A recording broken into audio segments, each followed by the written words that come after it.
Hey everyone, this is Brandon Hartness, real estate agent here in the foothills of Western North Carolina. And today I'm going to be doing a video for sale by owners, commonly known as FSBOs.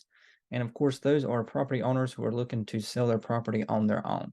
So of course, I'm a real estate agent, so you might ask why am I doing a video to try to help people sell on their own. And for one reason is I always want people to succeed in real estate, whether that's with my help or without my help. The reason I got into it was I needed help from real estate agents myself. So I'm always really trying to help people. And I think building those relationships, providing that value is the way to get clients long term. So I hope you are able to find something useful here. And of course, the other reason is to show you how much work it really takes to sell a house and everything that goes into it. So I hope you can find something useful today. And if you do, please hit the subscribe button below so you never miss a video. But before we get into it, I'll talk just a little bit about Hickory. So Hickory is right next to where I grew up, which is in Taylorsville, North Carolina. And it's a beautiful town. It's a little small town, definitely a growing town now in the foothills of the Blue Ridge Mountains, North Carolina. A thriving economy, wonderful place to raise children, and a place that I'm definitely proud to call home. So if you're thinking about selling a home here in Hickory and you're thinking about doing it yourself, we'll get right into it and give you some best tips on how to do that. So in this video, we're going to talk about just a few of the big things to consider when it comes to selling your home, but there's so much more that we won't go over in this video. So if you have any questions, please leave me a comment down below or always feel free to reach out. So the first thing when it comes to selling your home is to prepare your home for sale. One of my favorite things to do first is always declutter and clean everything. So this means going through and getting anything unnecessary out of the house, whether it means even there's too many cushions on the couch or whether it means there's too much furniture, whether you're storing boxes, whatever it may be, the more that we can clear every single room out to provide the openness that everyone's looking for, the more likely you're going to have that good first impression with buyers. Also, any personal items. Some decorations, of course, are fine if you have things that are decorating the home that make it pretty, that aren't very intruding, but we really want buyers to be able to see themselves living there. And one thing that we found in a lot of research is that personal items tend to distract buyers from being able to see themselves in the home. So maybe some generic pictures, hangings, decorations on the walls, things like that. But really, when it comes to personal pictures of your family, personal items, kind of trophies, those kind of things, we usually recommend actually removing that before showings. And the second thing is repairs and maintenance. I always like to go through and just make sure that if I were a buyer going in to look at a house, kind of think of those things that you're going to notice.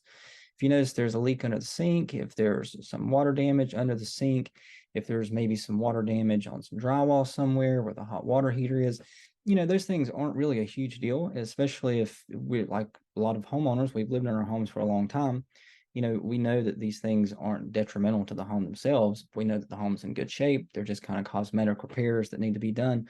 But for a lot of buyers, when they go in, they're kind of nervous, especially first time home buyers, people like that. They may be wondering, what else is here that I can't see? What other expenses are going to come up? These are the things that we've seen going through buyers' minds.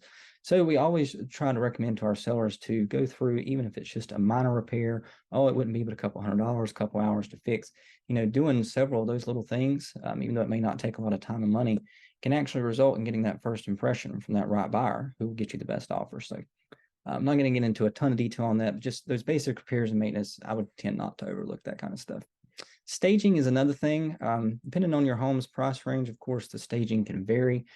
But one of the biggest things I would say is kind of going back to point number one, allow the buyers to see themselves in your home. If you are in the process of moving, if you have a room that maybe has a lot that's just turned into a storage room, if you have maybe on the kitchen counters or just a lot of things sitting out, things that you use every day on top. See, like a lot of times in listings that we do, we have a lot of people that have the decorations and stuff on top of the cabinets in the kitchen, which all that's great when you're living in the home. But really with staging, we want the buyers to be able to see those things, their own things kind of in those places. Also, it's not necessarily the house has to be vacant, so we can certainly put some furniture in there, some kind of basic decor, kind of make it feel like a home, but yet allow the buyers to see their own things in there as much as possible. And curb appeal, of course, the exterior is the first things they're going to see. It's the thing they're going to see when they're driving by. A lot of buyers, they may find a house they like online, and instead of contact their realtor, they might actually drive by. Or maybe the realtor is not even available that day or won't be available until the evening. Buyers these days, they find the houses first. They send their houses to their agents they want to see rather than the other way around, the way it used to be.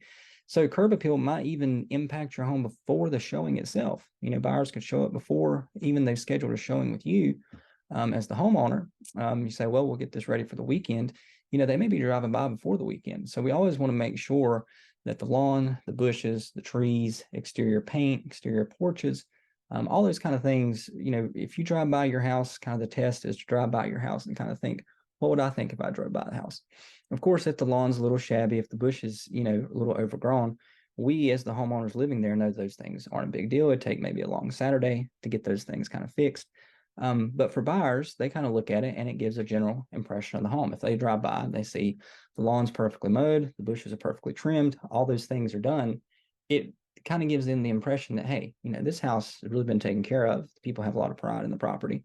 And it's probably something that if we do like and fall in love with, and do end up buying, we're not going to have a ton of unforeseen expenses and problems come up down the road. So kind of all these points you can see is trying to get inside buyers' minds, really.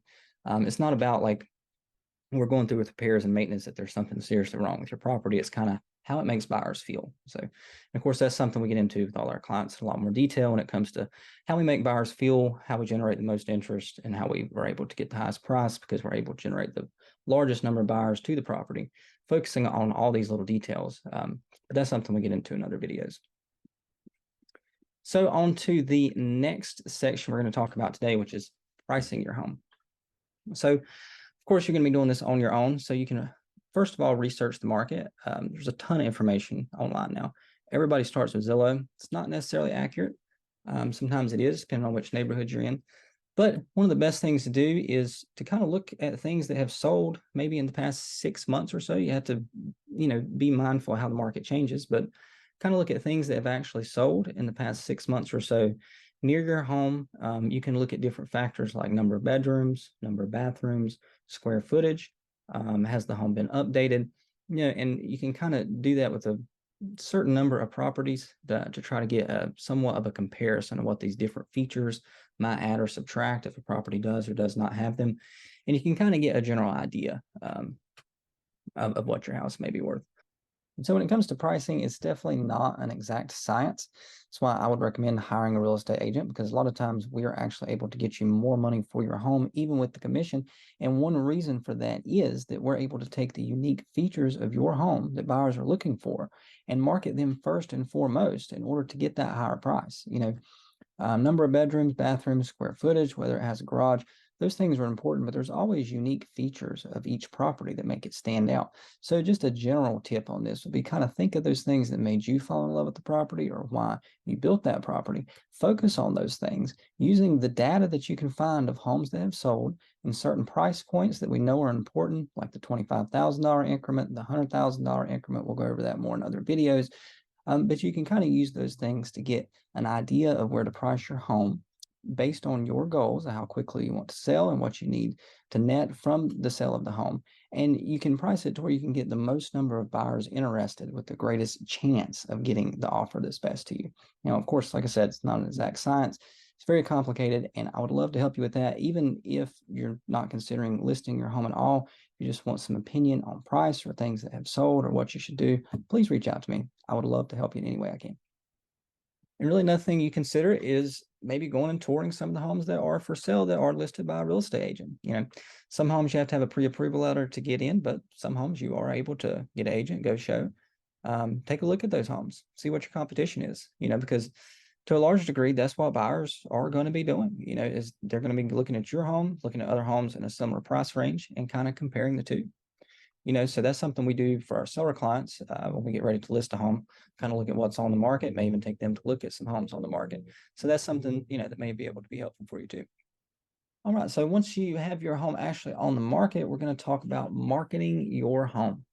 Okay, so the first thing is, again, what are buyers concerned about? Their first impression. High quality photos and videos we have found is the number one thing to attract qualified buyers to your home. So I would not really skimp on that step. Most smartphones today have the wide angle lens that you can use. You can do some basic photo editing. I would make sure that you're taking pictures when it's nice and sunny and pretty outside. There's all these things that you can do to increase the chance that you impress buyers. And when you do put your ad up or wherever you're advertising your home, look at it yourself and ask yourself, do these pictures truly encapsulate everything that my home has to offer? everything that I love about my home? Could I see myself here? So the pictures, videos, also videos, it's huge today, especially since COVID, the lockdowns and things. People kind of expect video tours these days. It's the reason we've started offering free YouTube videos for all of our clients and all their properties. Not only does it allow us to market for our clients, it allows us to attract buyers and even more clients who see that we're going the extra mile to market for our clients. So I would say doing video would be well worth it. And again, with the phones today, it's just so easy. Online listings. So you definitely will get your property on the biggest websites. Of course, Zillow, like we talked about, it's one of the biggest ones. You can list your property on there. Trulia, there's a lot of sites just for sale by owners. I think forsaleByOwners.com is one of those. And another thing that we provide to our seller clients is we post on Craigslist and Facebook Marketplace. And we have actually had some success on those sites. So it should be pretty easy to post on Craigslist. You may just have to create an account with an email. And if you're already on Facebook, it should be pretty easy to post on your local Facebook Marketplace as well. So those are good options as well. So you want to make sure that you're getting your property out on the internet, as that's where most buyers start their search these days. Of course, when we list in the MLS, it's immediately syndicated out to all of those major websites, plus all the paid websites, that we have agreements with. Plus, we advertise on our own social media. So we do everything we can to get your property out and to get our listings out. So that's how we get most buyers these days. But I would find some way to really get your property on the internet. Open houses. I would consider doing an open house, especially maybe at least 1 or 2 a month on the weekends. It's a fantastic way to get buyers in the door and get exposure for your property if you can afford the time and resources to do that. And of course, the signs. Don't forget the power of a sign in the yard. Some for sale by owners, I see they put the little signs out there. Some of them don't put any signs at all. I would make it very clear if it were me. So everyone knows there's a phone number on there. I put an address on there, maybe even, a link or something on there. They can get more information, some flyers or something out there, just in case buyers are driving by. So that's something to consider as well. All right, so I'm going to talk about showings and safety just a minute. So one of the biggest challenges I see for those listing their homes is they aren't available a lot of times for showings. Again, people have to work, they have things to do. It's totally understandable. But the more that you are available, the better. Also, when it comes to safety, it's always a good idea to try to maybe get some kind of pre-qualification, some kind of photo ID. You can maybe meet in public, make sure that somebody knows if somebody's coming to your house, maybe make sure you're not there by yourself. There's just a lot of safety concerns. Like when we list homes, the only people who are allowed to show it is a North Carolina licensed realtor, and we have a third-party showing service where we track everyone at all times who goes through the house. We know exactly who's there. Of course, like when we do showings, people on our team do showings. There's other people who know where they're at, or we'll have another team member accompany them. So there's just a lot of kind of those basic safety protocols that we go through that I would just be mindful of when it comes to selling your home, because you're going to be opening your home up to the public, to strangers, and you're going to be dealing with people that you don't know. And so there's some big concerns there for sure. All right, now we're going to talk about offers and negotiations. So of course, when you start getting offers in, of course, that's a good thing. You're getting offers. Not all offers are the same. So we want to make sure that buyers are qualified. That's one thing that we do for our clients. A lot of times before we even do showings, a lot of times they'll be with a licensed realtor who's already qualified them. But if they haven't, we want to make sure that they're actually qualified to purchase the house. That's a simple pre-approval letter from a mortgage lender if they plan on getting financing, or they can do a proof of funds letter if they plan on paying cash. Just something to see that they are able to purchase the home. It really saves a lot of time for everyone in the long run. The other thing is, if you do get an offer from a qualified buyer, I would be concerned about due diligence fees and earnest money. I do some other videos and information on that if you want to get some more information about that. But we just want to make sure that the buyers do have some skin in the game, because you are going to be taking your home off the market and you have the potential of losing out on that right buyer who would have closed on your home if this buyer does back out of the contract. So we want to make sure that they're qualified and that they do have some skin in the game. Also, when it comes to negotiation, we always want to be prepared to make a counter offer. To know how that process works. And we want to make sure that we have proof and data of why we're asking the price that we're asking for our home. That comes from comps and other things that we talked about earlier. And also legal guidance. It's also, if you don't have a realtor, especially to have an attorney or someone that you can go to ask for any questions that may come up. There's a lot of addendums and things. Depends if you're working with a realtor, with the wholesaler, with an investor, or who you may be working with, or with a buyer who's just unrepresented. There's a lot of addendums and amendments to contracts and things that come up. It's really good to get some legal advice from someone who works in the industry. And besides the amendments and addendums and things, there's also a lot of disclosures that homeowners are actually required to do in the state of North Carolina to sell their home, whether that's a residential property disclosure. We have a mineral oil and gas disclosure, which talks about whether you severed any mineral oil and gas rights to the property. It's a lead-based paint disclosure. So there's just a lot of things to know when it comes to the forms and the different legal ways to navigate a transaction like this.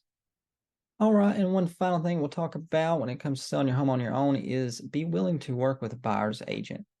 So a lot of people selling on their own say, well, why would I work with a buyer's agent? That's the whole point, is I'm trying to sell my home on my own. And I totally understand that. But the thing is that most buyers are working with an agent. Probably 80 to 90% of buyers are working with a real estate agent. So if you are willing to work with an agent, you are able to open yourself up to a whole other pool of buyers. And a lot of times what happens is you're actually able to get a higher price for your home because the pool of buyers has expanded so much when you open yourself up to working with a buyer's agent. And again, what we're trying to do when it comes to selling our home is we're trying to get it exposed to as many buyers as possible, to get as many through the door so that we have that one that falls in love with it, because that's the one that will pay the price that you want for your home. Because the reason that you think your home is worth what it is because you love it. There's a reason that you fell in love with it. There's a reason that you built it. There's a reason that you bought it.